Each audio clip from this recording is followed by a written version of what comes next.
What does it say about us when a child's chalk sun becomes a crime scene at noon? What if the emergency isn't the drawing, but the mirror it holds up to our faces? I want you to stand with me at the edge of the cul-de-sac, where the chalk dust floats like harmless smoke, and still, somehow, someone can taste danger in it. You hear the tremor in Karen's voice as she dials 911, and I want you to feel how quickly the air tightens around ordinary color, like the neighborhood can't breathe without a rulebook pressed to its chest. I tell you this plainly, we mistake order for goodness so often that we will call the cops on a rainbow before we question our fear of gray. I learned that from Hannah Arendt, who warned about the quiet mechanics of harm, the small obediences that sand the edges off conscience until it slips unnoticed into bureaucracy. Now listen closely, because this is where it turns from quirky to cold. The dispatch tone chirps the way a metronome anchors a song, and suddenly the whole street synchronizes to the rhythm of suspicion. Cut TO, driveway glittering with chalk galaxies. I'm asking you, not as a judge, but as a witness, whether the drawing is the problem, or the drawing is the proof that our problems have been hiding in plain sight. On screen, the illusion is that rules keep us safe. The truth is that rules also keep us numb when we outsource judgment to paperwork. You know this in your bones because you've watched a meeting agenda sterilize a conflict until no one remembers why they started caring. Michel Foucault would call this micropower. The HOA letter, the security camera, the gossip chain repackaged as concern, all those tiny levers yanking feeling into compliance. I speak to you directly now because stories like this travel best by eye contact, your eyes on mine, my voice on your doubt, and because doubt is the one siren the neighborhood never hears. Look at Karen's posture in your mind. Chin lifted like a badge, phonoceptor, words clipped into bullet points, marching toward an arrest that will never arrive. Isn't it strange how certainty finds a host the way a virus does, promising clarity while it eats the tissue of compassion? Smooth transition. The chalk line of a hopscotch becomes a border, and borders crave guards, and guards crave breaches, and suddenly the children are suspects in a narrative they don't understand. Let me give you an image that resists forgetting. The small blue handprint on the sidewalk, 5 petals of a flower stamped by joy, framed by the shadow of a woman who cannot see a flower without calculating its compliance. If you think this is only about Karen, you've missed the doorway where we all hang our coats labeled reasonable even when they're stitched from fear. I have dialed my own versions of 911, not with numbers but with glances, with posts, with the chilly phrasing of just following up. And I wonder how often you have too. This is how banality breeds, not with villains, but with checklists and the safest stories we tell ourselves about why we did the safe thing. On screen, truth. The truth is that a community obsessed with order will always mistake color for chaos. Do you notice how the siren arrives inside you first, a tightening, a heat before the patrol car even turns the corner? I want you to hold that heat in your throat and ask whose breath is being taxed for our comfort. Because the kids are still laughing, and their laughter is a kind of civil disobedience, refusing to file itself into minutes and bylaws. Arendt would say we owe them thoughtfulness, thinking as a moral act, not just a mental one. And I say we owe them the risk of being wrong without making someone else pay for it. If chalk washes away with rain, then why are we trying to scrub permanence onto a moment that was never designed to last? Key phrase on screen. Who is this really for? You already know the answer because every rule has a mirror. It reflects the face that wrote it, not the face it lands on. I speak in long sentences because this is a slow emergency, not the kind that fractures bones, but the kind that calcifies hearts. Listen to the operator's script, location, nature of incident, any weapons, and hear how ridiculousness can pass a sobriety test when dressed in procedure. And yet, don't laugh too quickly because mockery is just another way to avoid inventory. What in us wants the world so quiet that play sounds like threat? Foucault whispers that surveillance is love misspelled, attention distorted into control. And I confess I have loved like that, with a leash instead of a hand. So here we are, you and I, looking at chalk that cannot hurt, at children who do not know they are on trial, and at a woman who believes safety is the absence of surprise. Tell me, if we wash the drawings away tonight, do we also rinse the script that keeps refilling the bucket tomorrow? Cut TO black. Soft reverb on footsteps. This is the first truth. The call is not about chalk. The call is about certainty demanding tribute from wonder. And if you can feel the injustice of that sentence humming in your ribs, then stay with me, because the real sirens are only now beginning to sound. The squad car rolls in slow, tires hissing over gravel like the stage curtain pulling back, and suddenly the cul-de-sac becomes an amphitheater where everyone has been cast into roles they never auditioned for. The officers step out, one hand brushing the radio at his shoulder, the other dangling open, a gesture that says routine, but the routine itself is already absurd, because what exactly is the protocol for interrogating chalk? I want you to notice the silence that replaces the laughter, not because the children understand guilt, but because they recognize power the way young animals stiffen when a predator's shadow crosses the grass. You think this is harmless theater, but theater always has consequences, even when the props are washable. On screen, the illusion is that authority brings clarity. The truth is that authority often manufactures tension so it can resolve what it created. Watch Karen now, standing taller, her certainty thickening, as if the arrival of uniforms validates her script, like ink that dries only when stamped by government. I tell you this with no hesitation. The call is never about the object. The call is about the hierarchy, about proving who can choreograph the room. Hegel once mused that recognition is the struggle at the heart of human identity, and here recognition becomes weaponized, Karen recognized by the officers, the children unrecognized as full citizens of the space they brighten. I ask you, who gets the benefit of assumption, and who gets the burden of explanation?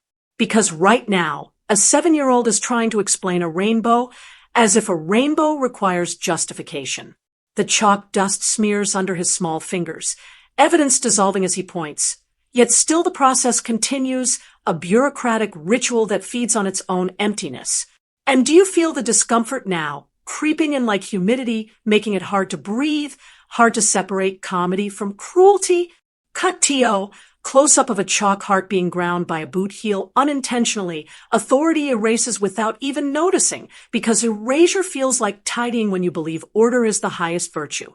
I am telling you plainly, every HOA rulebook is a catechism of fear, prayers written against spontaneity, recited not to God but to the fragile idea of control. If you think I exaggerate, remember how small things accumulate: a warning letter, a citation, a ticket, a record, until a child's art is no longer memory but misdemeanor.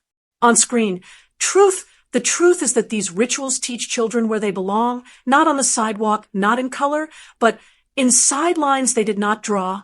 And don't you see the danger? Not in this moment, but in the precedent, in the muscle memory of responding to joy with discipline. Foucault would call this normalization, the slow training of bodies to police themselves, to swallow chalk before it can stain concrete. I ask you directly now, when did safety become indistinguishable from sterility, and who profits from that confusion?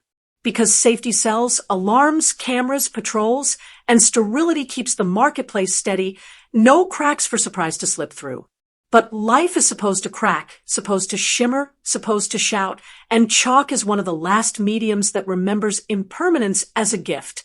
Yet here, impermanence is treated like infiltration, and infiltration must be purged. Smooth transition. The officer crouches, trying to smile, but the script of procedure strangles his words, and all that escapes is a lecture disguised as kindness. Tell me, is there anything more sinister than condescension mistaken for care? And look again at Karen. Her satisfaction is not relief, but triumph, because this was never about safety. This was about being right, about being seen as the guardian of order. In that posture lies the sickness, not the fear of crime, but the addiction to authority as performance. What begins with chalk ends with handcuffs someday, not because the chalk changed, but because the ritual deepened, rehearsed until reflex. Cut to black, faint echo of children's muffled laughter. This is the second truth. Innocence bends first, not because it is guilty, but because it is softer. And I want you to sit with that unease, because it is the unease of watching the future negotiated away on a patch of sidewalk. The voices rise not all at once, but in ripples like stones thrown into a pond where the reflection was already cracked, and suddenly neighbors emerge from doorways, their bathrobes and coffee cups transforming into armor and shields. I want you to see how confrontation rarely explodes. It oozes, it leaks, it stains, until what began as a single call to 911 becomes an entire community forced to declare which side of the chalk they stand on.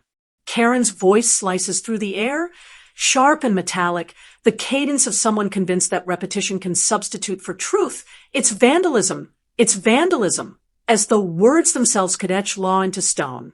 But the children's parents push back, and their words are not polished like hers, but raw, trembling, fueled by disbelief that their children's play has been reframed as criminal theater. On screen, illusion. The illusion is that rules create unity. The truth is that rules often breed fracture, revealing who belongs inside and who will be left at the threshold. I remind you that Aristotle once claimed man is a political animal, but what he did not emphasize enough is that the smallest arenas, cul-de-sacs, sidewalks, driveways, are the most vicious parliaments of all. Now listen to the shifting timbre of authority as the officers glance at each other, realizing the absurdity, yet unwilling to abandon procedure, trapped between common sense and protocol. And here comes the fracture.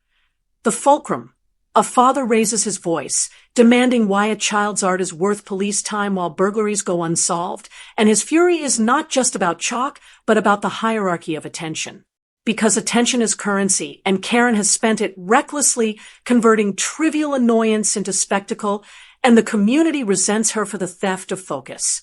This is where the confrontation burns hottest, not between children and law, but between neighbor and neighbor, between interpretations of what it means to live together without suffocating each other. Karen insists with a zealotry that echoes sermons that rules are rules, and in that mantra she believes she has found morality, when in truth she has only found consistency mistaken for justice. Smooth transition. I want you to hold that distinction in your teeth like a blade. Justice is not consistency, and consistency is not justice, though power will always try to braid them together. Do you see the danger in that braiding? It is the rope with which we hang dissent, the knot that strangles nuance, the tether that keeps empathy leashed. A neighbor mother shouts back, her finger pointed like a weapon. They're children, not criminals, and her cry cracks the air like thunder over a parched field. I ask you, who do you side with and why? And is your answer a choice or a reflex conditioned by every rule book you've ever swallowed? Cut T.O., children watching, wide-eyed, clutching pastel chalks as if they were contraband. This is not their fight, yet it is their lesson, and the chalk in their hands has become heavier than stone. Foucault whispers again. Power is not held, it circulates, it flows. And here it flows through Karen's phone, the officers' badges, the parents' fury, the neighbors' whispers, until the entire street hums like a grid about to short circuit. And when circuits short, sparks fly, and sparks burn, and the fire consumes not just wood but trust. Karen does not flinch. She doubles down, invoking bylaws, invoking precedent, invoking the slippery slope of disorder, because to retreat now would be to admit her castle was built on sand. On screen, the truth is that people rarely want order, they want victory, and order is just the mask they wear while pursuing it. Do you feel the heat in your chest as you watch this unfold? That heat is the recognition that you, too, have chosen order when what you craved was triumph. The officers finally step in, raising hands like referees in a match that should never have existed, urging calm, promising mediation, but their words bounce off walls already echoing with anger. Neighbors take sides. Some mutter agreement with Karen, grateful for her vigilance. Others roll eyes, embarrassed by her spectacle, and still others simply record on phones, knowing that conflict now is content tomorrow. This is how the confrontation metastasizes. It is no longer about chalk, it is about ideology, about who defines the soul of the neighborhood. And what is a neighborhood if not the stage where our illusions of unity collapse under the weight of truth? Cut T.O. Black, echo of overlapping voices. This is the third truth. Confrontation does not expose chaos. It exposes the fragile architecture of order we mistake for peace. And if your pulse is quickened, it is because you recognize that architecture in your own walls, wondering what would crumble if someone scrawled color across your foundation. The conflict doesn't end when the officers leave. It molts, slips into glass, and reappears as reflections on 1,000 screens that were never there on the sidewalk. By night, the cul-de-sac has two moons, one in the sky and one in the blue glow of phones, as angles are trimmed, captions sharpened, and our village square is reconstructed as a marketplace for outrage. On screen, illusion. The illusion is that posting is witnessing. The truth is that posting is staging, and every share rearranges the furniture of meaning. I watched the footage loop with you. Karen's finger jabbing, a child's chalk-streaked palm, a neighbor's tremor, cut, zoom, freeze, soundtrack, text overlay, and suddenly the story has choreography it never consented to. Do you feel the way your pulse sinks to the comments, each ding and four drip of certainty, each like a bead on the rosary of your tribe's convictions? A local account uploads, Chalkgate, Karen calls cops on kids, and within hours the clip migrates from neighborhood thread to city feed to national compilation, because conflict now is an export commodity. The algorithm has a taste for salt, not bread. It feeds us what burns, not what nourishes, and we keep licking the wound for flavor. Karen becomes an archetype, then a hashtag, then a merch idea, while the children become B-roll, and the officers become background texture, and the neighborhood becomes a set. I say this carefully. When attention becomes currency, people become markets. When shame becomes entertainment, people become inventory. Hannah Arendt warned that the public realm is where we appear to one another, and I add this update with a wince. The platform realm is where we perform for one another until appearance devours being. A neighbor posts a thread defending Karen, then deletes it after 1,000 wasp stings of reply, proving that the internet is not a courtroom but a coliseum. Smooth transition. The parents, rattled by the scale, draw blinds and draft statements, and the children ask questions that have no childhood answer. Are we bad if the world says we're bad? I kneel inside this story and inside myself and tell them that the world confuses volume for validity, that decibels are not ethics, but even as I say it, I hear the roar and feel small. The HOA schedules an emergency meeting, not to discuss joy, but to discuss liability, because institutions flinch first toward protection, even if what they protect most is their own reflection. A lawyer appears in the thread with phrases like exposure, defamation, and brand risk, and I am reminded that modern shame has legal counsel. On screen, truth. The truth is that virality is a kind of storm. It does not arrive for the guilty or the innocent. It arrives for whatever conducts electricity. And chalk, it turns out, is a remarkable conductor, soft enough to absorb a story, bright enough to be seen from space. Karen's inbox fills with threats, then with apologies, then with brand offers, because our economy has learned to refine scandal into sponsorships. Do not mistake my critique for absolution. I am not here to launder harm. I am here to point at the machine that powders people into content and sells the dust. The officers issue a statement, neutral and antiseptic, and it reads like a white wall pretending to be a window. Meanwhile, the children cannot sleep because the sidewalk is famous now, and fame is heavy even when it is made of chalk. A pastor posts about forgiveness. An activist posts about patterns. A sociologist posts a thread on moral panic. And the feed becomes a mosaic of correct fragments that still somehow miss a hole. I ask you, when did we outsource our daily reckonings to virality, as if the only truths that count are the ones that trend? Foucault returns, whispering that visibility is a trap, and I nod because the panopticon has been crowdsourced. On screen, who profits from our rage? Keep that question on the screen, because the answer is a lineage, platforms, ad networks, attention brokers, and the quiet economy of our unexamined appetites. A kid's drawing of a sun becomes an emblem on protest pins, and the neighborhood wakes to chalk circles multiplied in solidarity. And for a moment, the street looks like a soft revolution. But revolutions that fit in a morning rinse away by evening unless someone tends the garden of consequence. So the parents organize a teach-in on the lawn, what rules are for, what rules are not for, what authority does to tender things, and how to resist without becoming stone. Karen watches from her window, curtains parted an inch, and I wonder, does she feel hunted, justified, awakened, or simply exhausted by the scope of a story she thought she could control? This is the paradox of fallout. Shame can cauterize or it can cauterize and infect. It depends on whether we learn or merely burn. Cut T.O. black, the faint scratch of chalk on concrete. This is the fourth truth. Once the story escapes, it stops being yours, but the responsibility for its consequences never does. Morning comes heavy, like the air itself has inhaled the arguments of the night and doesn't know how to exhale them. And yet the sidewalk is still there, chalk faint but alive, the residue of laughter that refused to be scrubbed away. I want you to stand here with me, barefoot on the concrete, feeling the dust cling to your skin, a reminder that innocence leaves marks even when institutions demand erasure.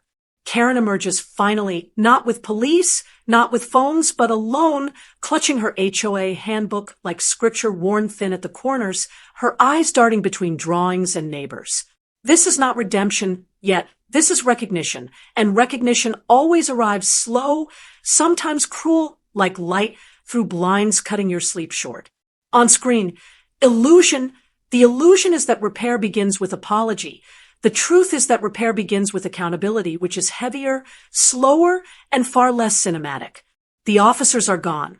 The cameras are mostly pointed elsewhere, but the neighborhood still hums with memory, because memory is the longest shadow cast by conflict.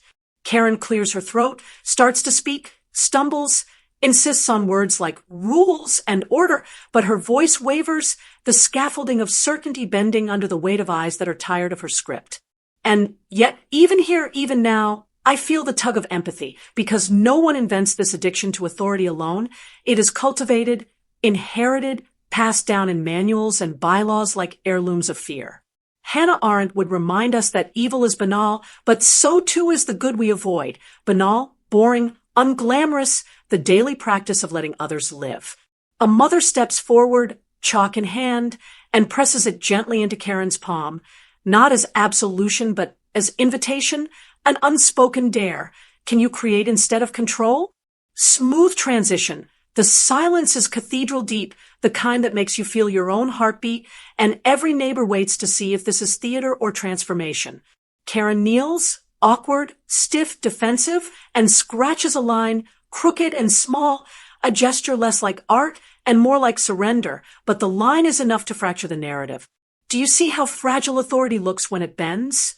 It doesn't collapse, it doesn't evaporate, but it shifts, and in that shift is the seed of something almost human again. On screen, truth. The truth is that repair is not clean, not easy, not fair, and often not finished, but repair is the only honest rebellion against shame's permanence. The children giggle, not mockingly but curiously, circling her, reclaiming her as participant rather than antagonist, proving that innocence is sometimes wiser than cynicism. And still, the damage lingers. Trust cracked, bonds loosened, memories etched, but cracks can hold light if we choose not to plaster them shut. This is not a fairy tale. This is the work of living together. The friction of freedom rubbing against fear sparks threatening fire, but also offering warmth. Foucault murmurs that power never disappears, it only changes hands, and I answer him, yes, but so does responsibility, and responsibility is the harder currency. I turn now directly to you. When have you chosen rules over compassion, certainty over wonder, victory over harmony, and are you willing to admit it, not to me, but to yourself? Because Karen's chalk line is a mirror, jagged and trembling, and it reflects not just her, not just the cul-de-sac, but the systems that taught us all to confuse obedience with virtue. Repair here means unlearning, and unlearning is violent in its own way, stripping layers you thought were skin but were only costume.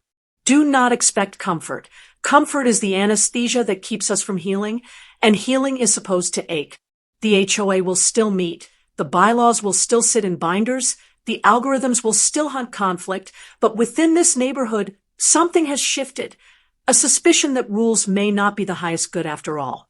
And maybe, just maybe, a sidewalk covered in chalk becomes a manifesto, impermanent, colorful, chaotic, fragile, yet truer to life than the sterile pavements we call civilized. The reckoning is not that Karen was wrong, though she was. The reckoning is that we all participate in systems that reward her wrongness, and unless we resist, we are her accomplices. On screen, who do you want to be? That question hangs heavier than any accusation because it demands action, not just outrage.